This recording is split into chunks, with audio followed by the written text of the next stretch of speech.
Are you ready to get wellness in your life? Are you concerned about the rising cost of health care and the access to health care services? The chronic diseases that make up a large portion of healthcare expenses can often be avoided with early lifestyle changes, good nutrition, and smart choices. I'm Rebecca Marshall with the Salem Apothecary, and we're gearing up to help you get wellness in your life as we celebrate 40 years on the historic Salem Square. And we're including visits to historic businesses on the square with our chats about getting wellness. So let's talk about exercise, and let's talk about LaJean's Jewelers here with Larry Purlee. How you doing, Larry? I'm doing fine, thanks. So, Larry, you outlive me on the Salem Square. You've been here longer than I have, and I thought I'd been here a long time. Yeah, been here 52 years. And you were here with your dad, and your dad was here for how long? He was here 10 years before I started working full time. I worked a little bit before, but in 1972 I came back from school and started working on the square. Been on the square since 1972. Yep. So what about the business of LaJean's? Isn't there a story about how that name came about? Yeah, in 1964 my dad was working at Salem Jewelers, which was up where the El Maguey restaurant is now. Okay. And his boss died, and his son took over, and he decided that if he could make it in business, anybody could. So him and Gene Moss, which was a State Farm agent, decided that they would go into business together. Gene had the showcases in the building where LaJean's is now. Okay. And then they went to get a lawyer to draw up the papers, which was Bill Thompson.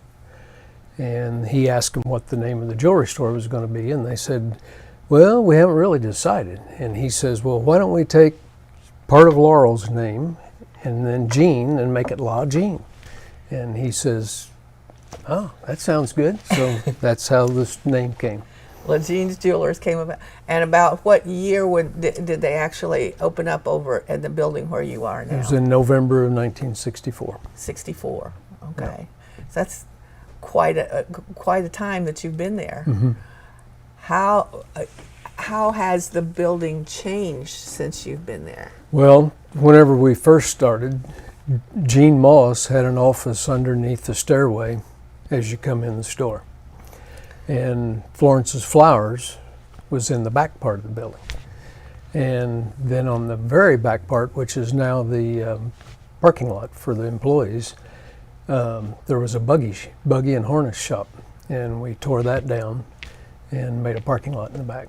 Okay. But Florence Flowers moved out probably around 67, I would say.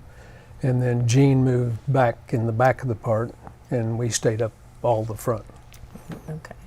So and then Gene retired, so he took up the whole space. When did you redo the front of the building that with the new?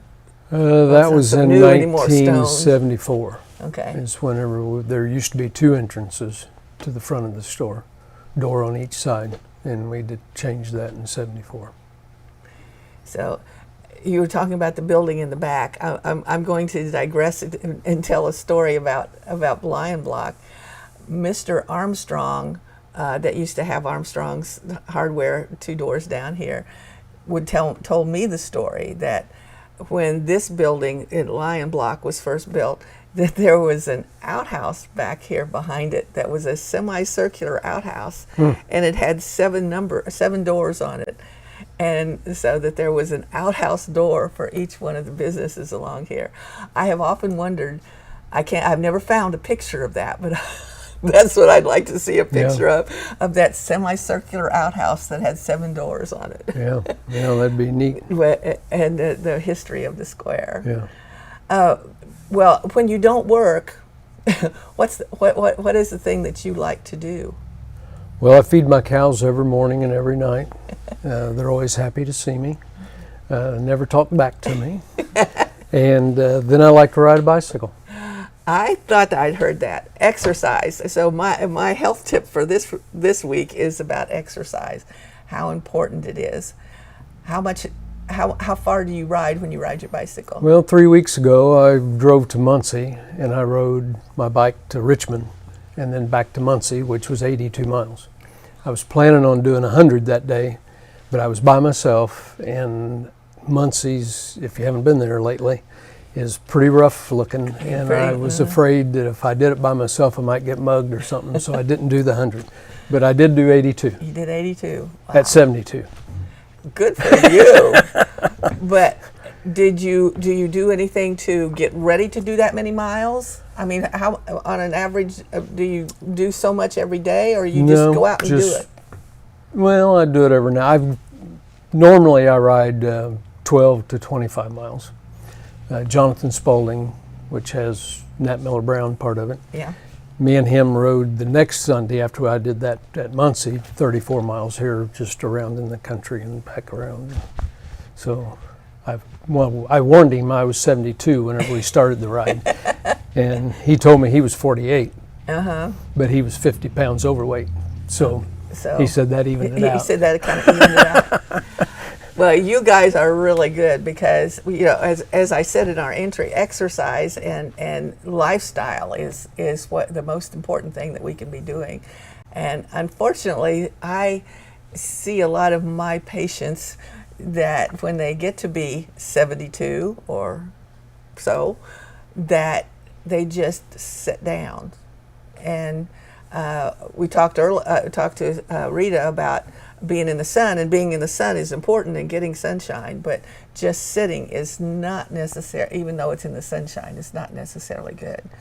And if we don't keep moving, it's harder to get moving again when we do. I had a classmate a few years ago that retired at 62, and he told me he would never work another day in his life, and he lived 3 years. Mm-hmm. He kind of just quit. Yeah, he sat in a chair and watched TV for 3 years. And anyone who's had a very long hospital stay can understand the point of, when you stop using those muscles and you have to lay in bed for whatever reason for a while, it takes even more energy than you think to get them back to even where you were. Yeah. And so that which is why when you do have a hospital stay, they don't want you to be laying down. they get you up and moving as fast as they can, because the longer you lay there, the harder it is to get back. Well, I can tell the difference on my bicycle if I don't ride for 10 days and then get back on. Just that length of time. Just that length of time, right? Yeah. So I can imagine if you laid in a bed for 2 weeks. It can make a big difference. Yeah. Well, we are also very lucky to have our YMCA here that has so many programs that you could take advantage of. I don't think I'd have the energy to ride 34 miles. But they have a great yoga program over there which keeps your muscles moving and that kind of thing. There's some exercise things that you can do with Pilates, and for some of us older people who maybe don't have the energy to ride 35 miles but still need to keep moving. And so exercise and working that into your lifestyle is very important to keep from having to take a lot of the medicines that I have to deal with every day. Yeah, so, I shouldn't tell this, but I haven't been to the doctor since I was in high school, other than a broken bone. Well, as long as you're staying healthy. Well, I guess I am. And it sounds like you are, particularly if you're riding 82 miles. Dr. Judy told me that she needed to check me out one day, and I said, well, I'll be there one of these days, and that was 5 years ago. And she says, your heart's probably all right, because you would know from riding up and down hills on your bicycle, but there's a lot of other things we need to check. And she says, and I might find something wrong. And I said, that's the reason I'm not coming. But she says, that's my job. Well, and that's true. But at the same time, if when we talk about lifestyle, if you're eating right, if you're exercising and making some good choices, sleeping well, you can take care of a lot of the things that many of us have to deal with every day. So if you are, have you got anything special coming up at LeJean's?